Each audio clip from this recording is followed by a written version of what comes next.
All right, guys, quick video here. I want to show how fast the R8 will overheat whenever it's a hot day.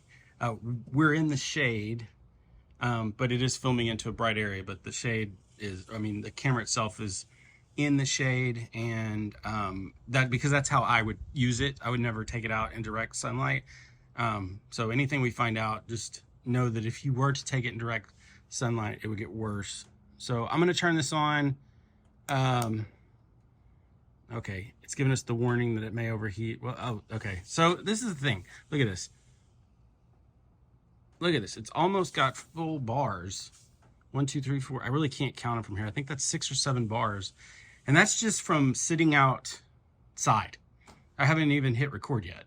Now, I did turn it on for about 2 minutes while I set up this shot, but then I turned it off. So, and it's getting hotter as I'm talking. I'm going to go ahead and hit record. I'm not going to have any data to go with. So this is 4K 60, because again, I use 4K 60, but what prompted me to do this was this morning I was shooting a 4K 30 video, and I noticed just like now, as soon as I hit record, it was already starting to be in the red just like it is now. So I don't know how much of a difference 4K 60 would make when it's, versus 4K 30, but I decided I wanted to test it. This is actually for me, just to know how reliable this will be.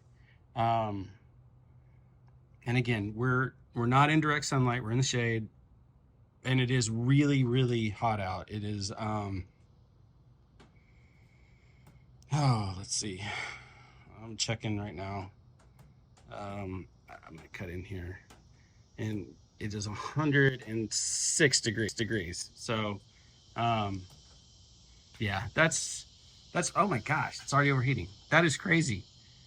I mean, it is 106 degrees, but I mean, we just hit record. I don't see how anyone is going to be able to use this camera in the summer. I expected this to go on for about 10 minutes. I cannot believe how fast this thing overheated. And again, yeah, I had the camera on just to set up the shot to make sure I had the frame rates right and everything. But I mean, it was probably on for 2 minutes, maybe. And then I turned it off and set up this camera, the one you're on, which is just my iPhone.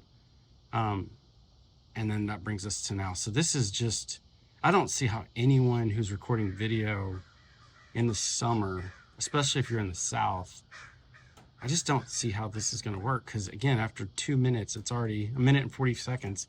It's already flashing. It's about to overheat. So, yeah. I know last time we talked about this camera, I said I was taking it back. I did send it back, my old one, because the SD card switch was broken, and so the camera wouldn't function. It wouldn't even record because it didn't know it had an SD. Oh, there it is. So what was that? 2 minutes, just over 2 minutes. I've since bought it back, and I've been playing with it, and I hate this. I hate that this overheats that fast in the summer. But I actually really, really like the camera. I've grown to appreciate other things about it. It is so petite, and I mean, it's easy to carry around. It's easy, great travel camera, great everyday carry camera. It's got some really nice tech in it, but yeah, it just overheats like that fast. I may do this again in 4K 30 after I give it some time to cool down, but yeah, 2 minutes in 4K 60. And again, I don't think 4K 30 is going to be much different. So if you live in a hot area in the summer, and especially if you're going to take it out in direct sunlight, I don't think this is going to be, this is not a reliable camera for video. Okay, so it's been about 5 minutes. So I'm kind of simulating what it'd be like if you were shooting off and on, but you were outside the whole time. So I didn't take it into the air conditioning, but I did turn it off for 5 minutes. And what I'm gonna do is I'm gonna set up the camera in 4K 30 to see if, just by pacing yourself, shooting, running gun, like touch and go, and then turning it off, putting it in your bag, and then pulling it back out and dropping down the frame rate, if that will give you any extra time. So yeah, it's been probably now 7 minutes since the end of that 4K 60 test, and let's just see where we are. Okay, same warning. Oh, it's still overheating. It won't even let me,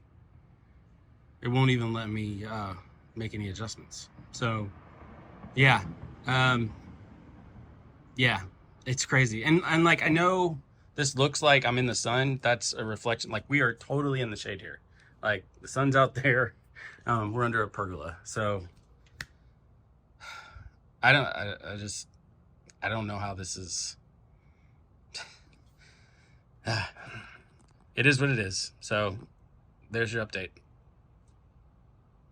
Dang it.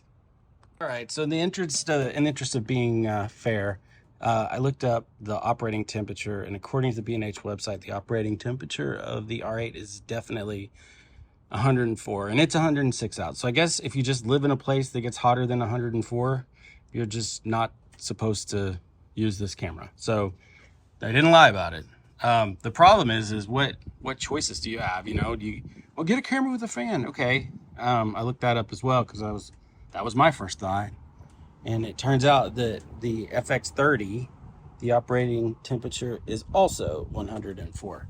So I guess we're just not supposed to use cameras in the South. I don't know. I mean, I can't say that Canon lied. It does seem odd that the camera is overheating, but it doesn't feel hot at all. Like, at all. But it's too hot to run. I don't buy that. There's nothing hot on here. But technically, it's within the parameters that they spelled out, you know? So I guess I can't get too mad about it. I just kind of expected it to be a little more robust. 2 minutes. I mean, come on. But that's it. That's it. It is what it is. I hope somebody out there finds this helpful. If you have any questions, let me know. Please like, subscribe, and leave a comment.